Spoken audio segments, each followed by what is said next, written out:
পুনৰ সাংবাদিকৰ দুৰ্ব্যৱহাৰ কেবিনেট মন্ত্ৰী পীযুষ হাজৰিকাৰ তিতাবৰত সভাকক্ষৰ পৰা বাহিৰ কৰিলে আমন্ত্ৰিত সাংবাদিকক। তিতাবৰত অনুষ্ঠিত কৰা হৈছিল বিজেপিৰ কাৰ্যকৰ্তা সন্মিলন। সন্মিলনলৈ আমন্ত্ৰণ জনাই নিছিল তিতাবৰ সাংবাদিকসকলক। ৰাজ্যিক বিজেপিৰ সভাপতি ভৱেশ কলিতাৰ উপস্থিতিত হাতত মাইক্ৰফোন লৈ সাংবাদিকক দুৰ্ব্যৱহাৰ কৰিলে কেবিনেট মন্ত্ৰীগৰাকীয়ে। ইয়াৰ পাছতে প্ৰতিবাদ কৰি সভাকক্ষ ত্যাগ কৰিলে তিতাবৰ সাংবাদিক মহলে। মন্ত্ৰীগৰাকীৰ এনে আচৰণক লৈ তীব্ৰ প্ৰতিক্ৰিয়াৰ সৃষ্টি হৈছে তিতাবৰ সাংবাদিকৰ সমাজত। এনে কাৰ্যক গৰিহণা জনায় গ্ৰাম্য সাংবাদিক সন্থা আৰু তিতাবৰ ই-মিডিয়াই। মন্ত্ৰীগৰাকীয়ে ক্ষমা নোখোজা পৰ্যন্ত তিতাবৰত বিজেপিৰ সকলো কাৰ্যসূচী বৰ্জনৰ সিদ্ধান্ত লৈছে বুলি ঘোষণা কৰিছে সাংবাদিক মহলে।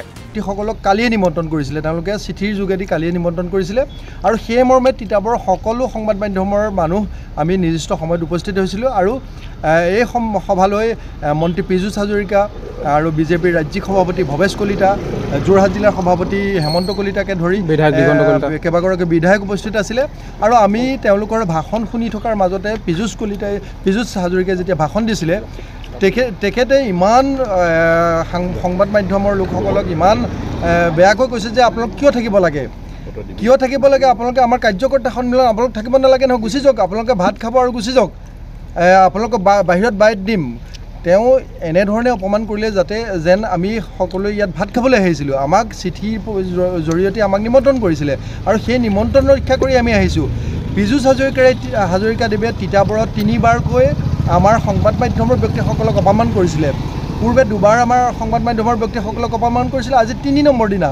এই 3 নম্বৰ দিনাখন আমি অপমান আমি কেতিয়াও সহ্য নকৰোঁ, ভৱিষ্যতেও আমি কেতিয়াও সহ্য নকৰোঁ। পীযুষ হাজৰিকাই আমাক ক্ষমা খুজিব লাগে আৰু আজিৰ দিনটোৰ বাবে আমি বিজেপিৰ চৰকাৰী কোনো কাৰ্যসূচী আমি একো নকৰোঁ। চৰকাৰী বেচৰকাৰী যিয়ে হওক লাগিলে তেওঁলোকৰ দলীয় কাৰ্যসূচীও আমি বাতৰি পৰিৱেশন নকৰোঁ। ইয়াৰ সম্পূৰ্ণ তীব্ৰ বিৰোধিতা কৰিছোঁ আৰু পীযুষ হাজৰিকা আৰু বিজেপিৰ কৰ্মকৰ্তাসকলে সংবাদ মাধ্যমৰ ওচৰত যেতিয়ালৈকে ক্ষমা নোখোজে তেতিয়ালৈকে আমি তেওঁলোকৰ বাতৰি পৰিৱেশন নকৰোঁ। এয়া আমি আমাৰ স্থিতি অটল থাকিম। আজি যোৰহাট জিলা বিজেপিৰ উদ্যোগত তিতাবৰত বিজেপিৰ যোৰহাট জিলাৰ অন্তৰ্গত বুথসমূহৰ কাৰ্যকৰ্তা সন্মিলন এখন ইয়াত অনুষ্ঠিত হৈছিলে তিতাবৰ দেৱকুমাৰ বৰা সোঁৱৰণী প্ৰেক্ষাগৃহত। এই অনুষ্ঠানলৈ আমাৰ তিতাবৰৰ সমূহ সাংবাদকৰ্মীক নিমন্ত্ৰণ কৰিছিলে তেখেতসকলে। যোৱাকালি আমালৈ তেখেতলোকে নিমন্ত্ৰণী পত্ৰ পঠাইছিলে আৰু সেই মৰ্মে আমি আজি এই অনুষ্ঠানত উপস্থিত হৈছিলোঁহি। প্ৰথম অৱস্থাত সকলো ঠিকেই আছিল। যেতিয়া অসম চৰকাৰৰ কেন্দ্ৰীয় মন্ত্ৰী পীযুষ হাজৰিকা ডাঙৰীয়াই মাইক্ৰফোনত নিজৰ বক্তৃতা দিবলৈ গ'ল, যোৱাৰ পাছত তেখেতে বক্তৃতা আৰম্ভ কৰিয়েই খুব কটু ভাষাৰে যে ইয়াত কোনোবা সাংবাদিক আছে নেকি, সংবাদকৰ্মী আছে যদি তেখেতসকল বাহিৰলৈ যাওক, আমি এখন আমাৰ দলীয় মিটিং, আমি ইয়াত সাংবাদিকক বিচৰা নাই। খুব বেয়া ধৰণে তেখেতৰ স্পীচটো ইমান কটু ভাষা আৰু এনেকৈ ধৰণে কৈছে যে আপোনালোক বাহিৰলৈ যাওক, ভাত খাওক, বেলেগত বহাই দিয়ক, এনেকুৱা ধৰণৰ যিখিনি কথা ক'লে এই কথাখিনিত আমি বৰ মৰ্মাহত হৈছোঁ। আৰু লগে লগেই তিতাবৰৰ সমূহ সংবাদকৰ্মী সেই অনুষ্ঠানটোৰ পৰা বাহিৰলৈ ওলাই আহি আমাৰ মাজত এটা তীব্ৰ প্ৰতিক্ৰিয়া হৈছে যে এনেকৈ আমাক মাতি আনি অপদস্থ কৰাৰ অধিকাৰটো এজন কেবিনেট মন্ত্ৰীৰ হ'ব নালাগে। তেখেতে পূৰ্বতেও এনেকৈ তেখেতৰ পাইছোঁ, তিতাবৰতো তেখেতে 3বাৰ, এবাৰতো কোনোবা সাংবাদিকৰ কেমেৰাকাৰী লৈছে, ভিজুৱেল ডিলিট কৰিবলৈ বাধ্য কৰাইছে। এনেকুৱা ধৰণৰ তেখেত বহু বিতৰ্কত সদায় জড়িত থাকে। আমি এই কথাবিলাকত ধিক্কাৰ দিছোঁ। এজন অসম চৰকাৰৰ উচ্চপদস্থ কেবিনেট মন্ত্ৰীৰ যদি ব্যৱহাৰ এইটো, তে বিজেপি দলৰ প্ৰতি ৰাইজৰ আস্থাটো ক'ৰ পৰা থাকিব? তেওঁলোকে কি পথ দেখুৱাইছে? আমি এই সমগ্ৰ ঘটনাৰ আমি তীব্ৰ প্ৰতিক্ৰিয়া প্ৰকাশ কৰিছোঁ।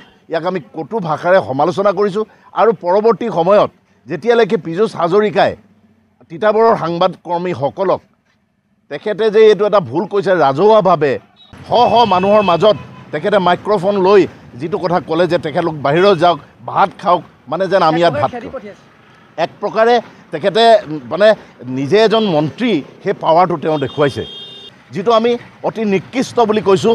আজিৰ তাৰিখত এইটো এটা নিকৃষ্ট মানসিকতা বুলি আমি নিন্দা কৰিছোঁ আৰু পৰৱৰ্তী সময়ত যেতিয়ালৈকে এই কথাটোৰ যে তিতাবৰৰ সংবাদকৰ্মীসকলক যিটো অপদস্থ কৰিলে, এই অপদস্থ কৰাৰ কাৰণে মন্ত্ৰীজনে তেখেতে সংবাদমেল পাতিয়ে হওক বা যিয়ে কোনো নহওক, যি মাধ্যমতে নহওক, তেখেতে যেতিয়ালৈকে ক্ষমা নুখুজিব আমি কিন্তু তেনেকুৱা ধৰণৰ দলীয় হেৰিত অংশগ্ৰহণ নকৰিম।